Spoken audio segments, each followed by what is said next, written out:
नमस्कार, प्रणाम। मैं हूं मनीष यादव। आप लोग देख रहे हैं न्यूज एक्सप्रेस बिहार। इस वक्त मैं जहां मौजूद हूं समस्तीपुर जिला, समस्तीपुर लोकसभा क्षेत्र है और यहां पर जो आज जो है इंडिया गठबंधन के जो प्रत्याशी है सन्नी हजारी जी, उनका नामांकन है। और जितने भी देख रहे हैं काफी जनसैलाब है, काफी गांव घर कस्बे से जो है किसान मजदूर नौजवान पहुंचे हुए। एक बार दिखला दीजिए, काफी जनसैलाब है, तो चारों ओर दिखला दीजिए।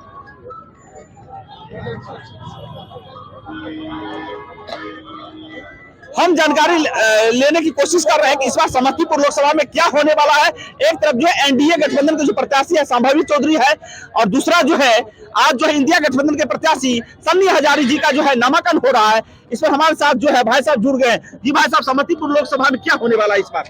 समस्तीपुर लोकसभा में महागठबंधन का जीत निश्चित है और जो सन्नी हजारी समस्तीपुर का बेटा है और नौजवान है। जनता ने ठाना है कि बाहरी उम्मीदवार को हराना है और नौजवानों की रोजगार की गारंटी करेगा की बात करेगा। ये जो चिराग रहा है वो चिराग जी जो ये जो मोदी का हल है, अमेरिका का हलवा दाल गलने वाली है। पासवान की समाज लोग ने ठाना भीमराव अम्बेडकर का संविधान को खबर दे पास सभी लोग जानते हैं, किसी भी हमें आरक्षण संविधान खत्म नहीं करने देंगे। इसलिए मोदी को सत्ता से उतारने के लिए हम यहाँ से पार्टी को चला है। लोकसभा सीट सन्नी हजारी का जीत निश्चित है, उजियारपुर से आलोक मेहता का जीत निश्चित है। पूरे देश के अंदर में महागठबंधन का लहर है। एनडीए कहूं से जीतने वाला नहीं है, इसलिए नहीं जीतेगा कि जुमलेबाजे मोदी जो सरकार है, अमित शाह झूठा वादा कर। उजियारपुर लोकसभा के आपने चर्चा की है। उजियारपुर लोकसभा में जो है नित्यानंद राय जी का लगभग 10 साल कार्यकाल हो गया। क्या 10 साल के अंदर में जो है आपके उजियारपुर लोकसभा का विकास हुआ है कि नहीं? एकदम नहीं विकास हुआ है। हमारा ताजपुर एरिया घर पड़ता उस क्षेत्र का जिला परिषद है, वहाँ पर उनका एक बोर्ड भी नहीं लगा हुआ है। 10 वर्ष हो गया है, कभी भी जनता से मिलने के लिए गए, इसलिए जनता खफा है। जनता ने फैसला लिया है उजियार से भी उनको जो है मोदी का जो है भक्त नित्यानंद राय उनको बुखार के फेंकेंगे। उजियारपुर लोकसभा में जो यादव वोट बैंक है, क्या यादव वोट बैंक को जो आलोक कुमार मेहता जी सिरमारी कर सकते हैं? नहीं, इस बार जो है ना, इस बार नित्यानंद राय का नहीं चलेगा जाति पार्टी। इस बार महागठबंधन तेजस्वी को सब याद कर रहा है, इसलिए तेजस्वी को हाथ को मजबूत करने के लिए यादव ने फैसला लिया है कि हम तेजस्वी को अगला मुख्यमंत्री बनाएंगे। इसलिए एक साथ हम लोग मिल करके केंद्र सरकार पर ही हमला करेंगे, इसका प्लान ही है। चलिए, और साथी है उससे बात करने के। समस्तीपुर लोकसभा का क्या माहौल है? यहाँ पर सन्नी हजारी जी एक तरफ है, दूसरी तरफ जो है संभावी चौधरी है। क्या संभावी चौधरी कोई टक्कर में नहीं है। उनका जो है ना 5 से 10 हजार वोट होगा। आपको चैलेंज देता हूँ और 3 लाख वोट से सन्नी हजारी जीतेंगे। आपको देख रहे हैं ये राष्ट्रीय जनता दल के हम रामविलास यादव की हैं। हम जो है ना आपको से 85 से हम है इसमें जुड़े हुए राष्ट्रीय जनता दल में। आपका जयेंद्र सिंह हमारे विधायक थे। अभी तक जो है रामविलास पासवान जी थे, स्वर्गीय रामविलास पासवान जी, और शुद्ध भाषा हम नहीं कहेंगे। चिराग पासवान जी के उनका लड़का है, और चिराग पासवान जी जब मोरे तो अपना परिवार के नहीं संभाल पाए। चिराग पासवान अपना चाचा को रात पर लात मार के फेंक दिए, तो जनता को फेंकने में क्या कीमत, उसको टाइम लगेगा, जनता को भी फेंक देंगे। इस बार आप लोग का क्या मुद्दा रहेगा? हम लोग मुद्दा पर रोजगार हमको मिलना चाहिए। युवक का नौकरी नहीं हो रहा है। 17 महीने में 23 जाने में 17 महीने में अति नहीं 4 नहीं 5 लाख का नौकरी दिए। युवा है, आप बोलिए 8 लाख में रहेगा ये। इस बार बेरोजगारी पे रहेगा और क्या रहेगा। बस 17 साल बना, जब की सरकार बना तब पेपर आउट हुआ है बिहार में। बहुत हुआ है। शिक्षक वाला हुआ था ना कुछ दिन पहले हुआ था ना शिक्षक वाला। भारतीय जनता पार्टी के नेता बोले कोई पेपर आउट नहीं हुआ है। हुआ था, देखने की आप लोग देखे थे। अशोक कुमार चौधरी जी बोले कि बीपीएससी का कोई पेपर लीक नहीं हुआ है, कोई आउट नहीं हुआ है। लीक हुआ है तो लीक नहीं हुआ है तो ऐसे ही पकड़ा रहा है। 5 को जो पकड़ा है दिग्गा में कल परसों, और बीपीएससी का एग्जाम में शिक्षक में जो है सेटिंग करके निकाला गया था। जितना भी उस सब का पैरवीदार था उस सबको निकाल दिया गया है, और जो क्वालिफाइड लड़का सब था उस सबको 5 नंबर से ग्रेस में छाड़ दिया गया है।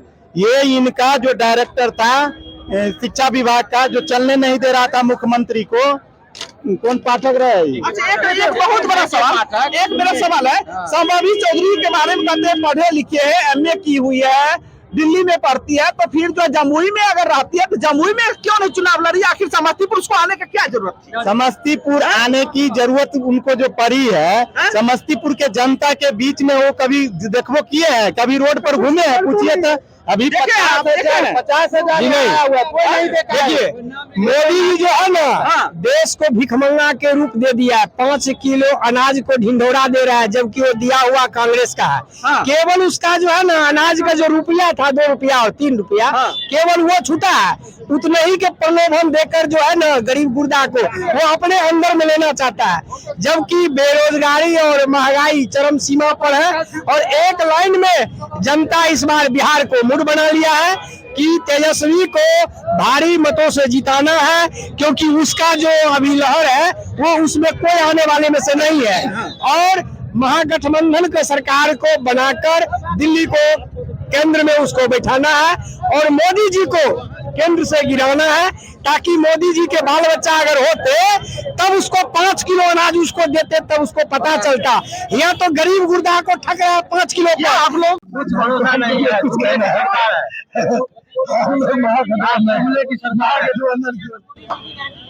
हम लोग महागठबंधन, मोदी की ही गारंटी नहीं है, तो मोदी जी की गारंटी के बाद आप क्या कर रहे हैं? मोदी जी की बिल्कुल गारंटी नहीं है। और बोलिए, 10 साल में कोई फायदा हुआ कि नहीं? फायदा तो इतना हुआ कि मणिपुर की जनता देखी है, पूरा भारत की जनता देखी है, तो फायदा की बात आप क्या कर रहे हैं? महिला सशक्तिकरण हुआ है कि नहीं? बिल्कुल, अगर होता तो मणिपुर की जनता बता देती ना उसको, लेकिन ऐसा तो कभी हुआ नहीं। मोदी जी की गारंटी 5 गो जो सामने है, 2 करोड़ नौकरी प्रत्येक साल देना था मोदी जी को, 15 लाख रुपया देना था, बेरोजगारी उसको जो है सो भगाना था, महंगाई कम करना था, यही चार मोदी जी का मोदी जी का गारंटी है। सुनिए, मोदी जी का यही गारंटी है कि हमारे देश का 3 करोड़ युवा को बेरोजगार रोड पर ले जाके पान, चाय, दूध, पान बेचवाने का काम करेगा, यही उनका गारंटी है। मोदी जी का यही गारंटी है, जितने ब्रह्मचंद्र है बाबाजी को ले जाओ, नचनिया बजनिया को ले जाओ संसद भवन में, और जितना जो रोड से जो युवा है, जो नेतागिरी करता है, जो गरीबों का समस्या जानता है, उसको नहीं ले जाना है। यही तो मोदी जी का गारंटी है, नीति है। यही नीति बीजेपी का, आरएसएस का, और ये जो है हिंदू अति जो बना रहा है सेना, इस सब का यही गारंटी है कि जितने भी देश में है, इस सबको लड़ाओ और राज करो। अब बीजेपी का जो है जहां भी चल रहा है, जिस राज्य में जाइए उस राज्य में खाली दंगा फसाद करवा करके हिंदू मुस्लिम करवा के राज कर रहा है। इस बार नहीं चलने वाला है। इस बार सर्वधर्म का लोग समस्तीपुर लोकसभा में सन्नी हजारी 3 लाख मतों से जीतेंगे। सभी दल का लोग उनको जो है साथ दे रहा है, और उजियारपुर भी जीतेंगे आलोक कुमार मेहता। प्रथम है कि देख रहे हैं समस्तीपुर लोकसभा का रुझान, नामांकन की तैयारी हो चुकी है। सन्नी हजारी जी नामांकन करेंगे। गांव कस्बे से किसान मजदूर नौजवान आए हुए हैं। सभी का एक ही मांग है, एक ही मुद्दा है कि स्थानीय बनाम बाहरी का मुद्दा यहाँ पर जकर लिया है। पूरा जो है समस्तीपुर का पासवान समुदाय गोलबंद हो चुके हैं। इस बार जो है घर का बेटा सन्नी हजारी है, उनके पक्ष में जो है पूर्ण बहुमत का रुझान आ रहा है। अभी से ही सभी लोग जो है गांव कस्बे से आए हैं। नौजवान का मांग है नौकरी का मतलब बिहार में तेजस्वी अगर आते हैं उनकी जीत होती है। सन्नी हजारी जी का तो बिहार में नौजवानों को नौकरी मिलेगा। किसान की जहां तक बात होता है, किसान को आय दुगुना करने के लिए मोदी जी बार बार करते हैं, लेकिन किसान पर जो है जुल्म करते हैं। आज तक किसान की बात नहीं हुई। जहां तक महिला शक्तिकरण की बात करते हैं, आज तक महिलाओं की जो है शक्तिकरण का मुद्दा भी हल नहीं हुआ। मतलब देश जो है बिल्कुल गुमराह हो चुका है, और नौजवान इस बार जो है करवट बदल लिया। इंडिया गठबंधन जो है पूर्ण बहुमत में जो है समस्तीपुर लोकसभा